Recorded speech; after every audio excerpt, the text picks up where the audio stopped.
Cette démonstration vise à illustrer le principe sous-jacent au fonctionnement des haut-parleurs. Un fil conducteur parcouru par un courant électrique subit une force perpendiculaire au champ magnétique et au sens du courant. Le matériel utilisé pour illustrer ce principe est constitué d'un aimant en U, d'une batterie 9 volts, d'un interrupteur bipolaire bidirectionnel. Ici, nous avons le mécanisme à couteau au niveau de l'interrupteur. Nous avons aussi le fil conducteur en cuivre de calibre 22 et une plaque de montage pour fixer les éléments. Voici donc un croquis illustrant le montage.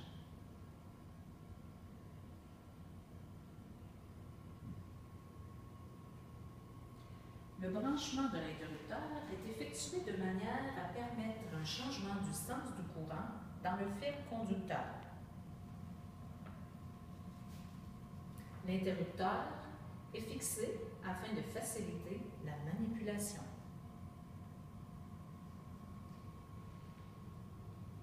L'aimant est fixé de façon à pouvoir pivoter, ce qui permettra de modifier l'orientation du champ magnétique. Le câblage de l'interrupteur permet de modifier le sens du courant. Le fil conducteur est placé perpendiculaire au champ magnétique de l'aimant, de manière à pouvoir bouger lorsqu'il sera parcouru par un courant.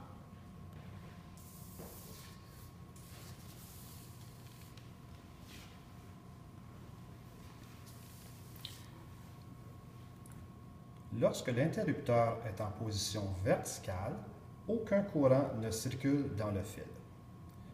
Lorsque nous abaissons l'interrupteur sur l'un des pôles, nous fermons le circuit.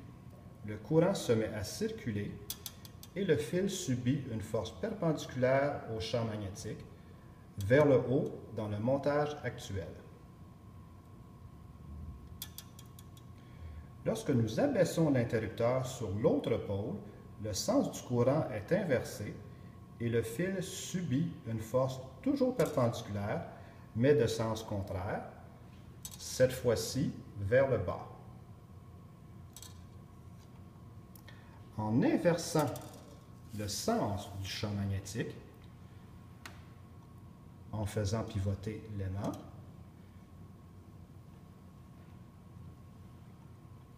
la force subie par le fil sera de sens contraire, c'est-à-dire vers le haut cette fois-ci.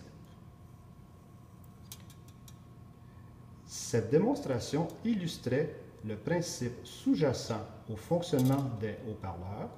C'est ce qui se produit en réalité dans le haut-parleur et qui occasionne le mouvement de la membrane. Dans les haut-parleurs, le fil conducteur est enroulé autour de la membrane.